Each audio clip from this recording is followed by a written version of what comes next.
Well, this is exactly the group therapy session that I needed. The defenders of parks and streets, which indeed is an honorable profession, we are now becoming the defenders of our republic and the defenders of democracy.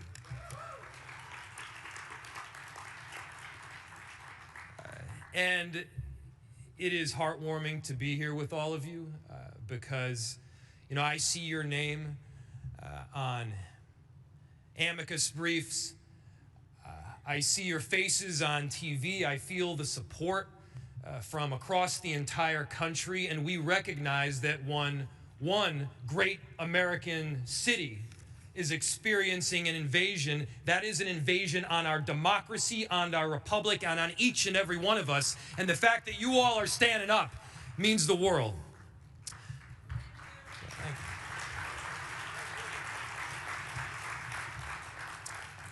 You know, never in a million years did I think that we would be in this place where troops and federal agents by the thousands have been deployed on a great American city, where the Department of Justice is used as a weapon to silence dissent, where the very foundational principles of our democracy and of our republic are questioned. You know, I didn't take this job to get into the business of defending democracy. I did it because being a mayor has always been my dream job. There's great honor in filling potholes. It is noble to keep people safe and to build affordable housing. That work, which we do every single day, is foundational to the principles of our republic. And all the same, we find ourselves in a different position right now. We are on the front lines of a very important battle. And it's important that we aren't silenced, that we aren't put down. This is not a time to bend our heads in despair or out of fear that we may be next, because if we do not speak up, if we do not step out, it will be your city that is next.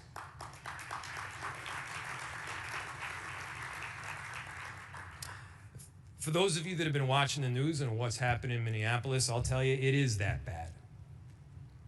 People's constitutional rights have been trampled. Thousands of federal agents have descended on a city that has 600 police officers. 600 police officers and somewhere between 3,000 and 4,000 federal agents, ICE, and Border Patrol. People have been indiscriminately pulled off the street. Discrimination takes place only on the basis of, are you Somali, are you Latino, or are you Southeast Asian? And then American citizens have been yanked away from their homes after that solely because they look like they are from Mexico or Ecuador or Somalia. That's not how we operate in America. In America, we have these foundational principles of law.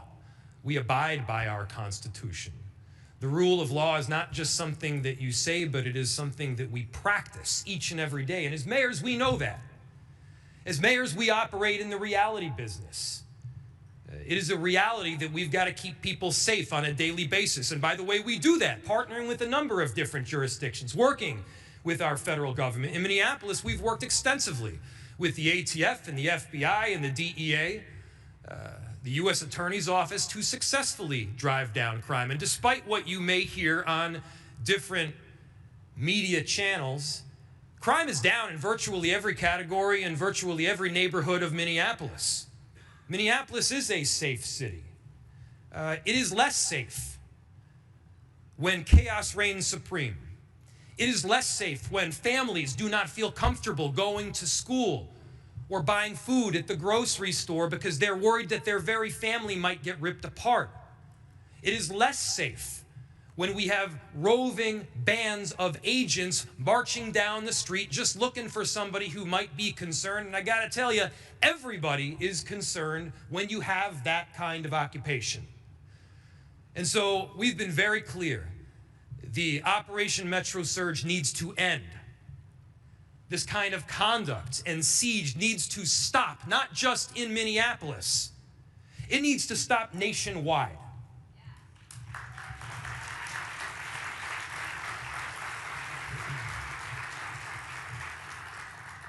What's become clear to me is this is obviously not about safety. This is not even about immigration. This is about silencing a narrative or a political position that differs from that of a federal administration. We've seen this kind of conduct in other countries. We cannot see it right here in America. This is not a Democratic or a Republican issue. Never once have I made this partisan. This is a foundational principle of making sure that the endurance of our republic can continue on. It may seem like I'm talking too much on the macro level, or maybe this is a concerning thing to say, but I gotta tell you, we're seeing it in our streets right now. And it is up to each and every one of us to partner together, to work together, to protect those ideals that we hold firm. The power of the federal government is awesome. The military force that they have, they got tanks, they got bazookas. They can lay siege on American cities with thousands of agents and even troops, far outnumbering that of local police department. In Minneapolis, we've heard them say that they will end this siege when we hand over voter rolls. We've seen them attack and invade not just with this occupation, but also with the Department of Justice being used as a weapon.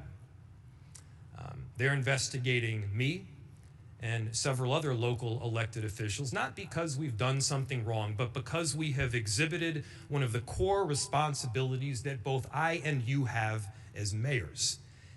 And that is the core and foundational responsibility to speak on behalf of your constituents.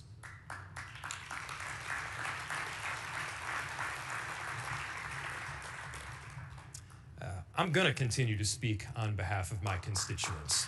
We won't be intimidated in Minneapolis, and if there is any place to take inspiration from, don't take it from me. Take it from the 435,000 Minneapolis residents that call our great city home and the many more that come and go. Take it from the tens of thousands of people that have stood up and peacefully protested to say we love our neighbor, we care about our collective family, and we're going to do everything possible to keep them safe. Take inspiration from the people that are dropping their neighbors off to the grocery store or standing guard outside a daycare to make sure that their families don't get ripped apart. Take it from the countless people that are exhibiting this foundational love of both city and, importantly, country. This is an opportunity to be a patriot, to stand up for the kinds of liberties and freedoms that we all hold dear. As a nation of immigrants, it should not matter where you are from.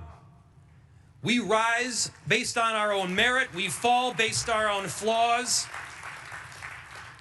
Whole communities are not held accountable for the actions of a few. In America, we've got that kind of due process.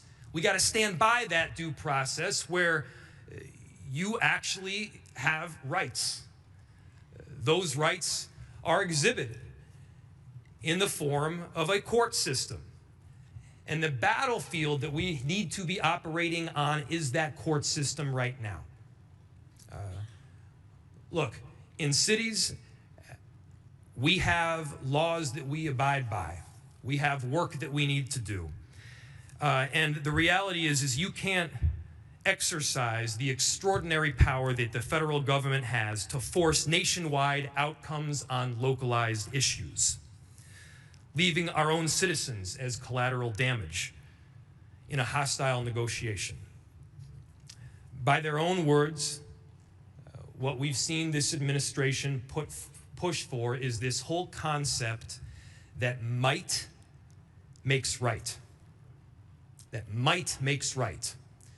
Stephen Miller has pushed for this concept, calling it the iron law of the world, that might makes right. Stephen Miller is wrong. Time and again,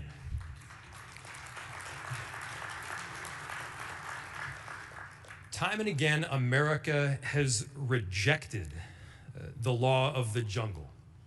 Time and again, America has rejected this notion that might makes right. That notion and that belief that we are of something greater than simply force has allowed our country to rise in international influence and allowed great cities to be laboratories of democracy.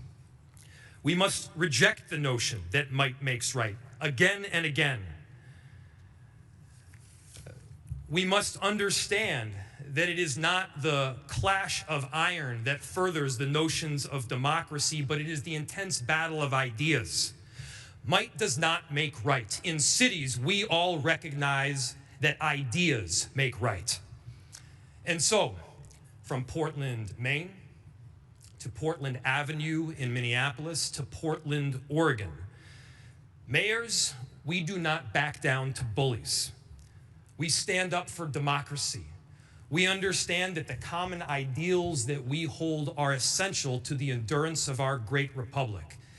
This may not have been a battle that we signed up for. Each and every one of us entered public service for a different reason. Some of us entered to keep our cities safe. Some of us entered because we love to build affordable housing. Some of us entered because we care about climate.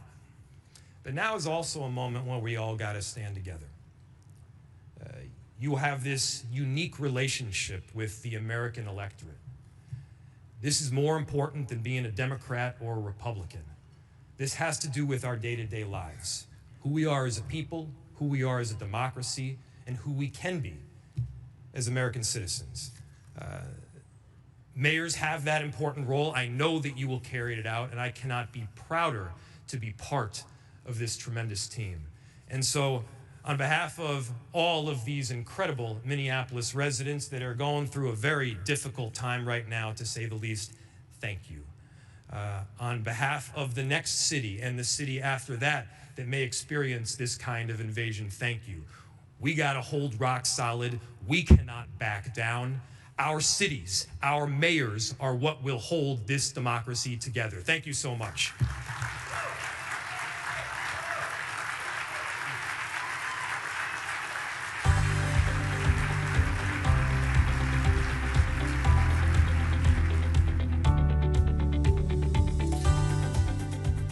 This session is now adjourned.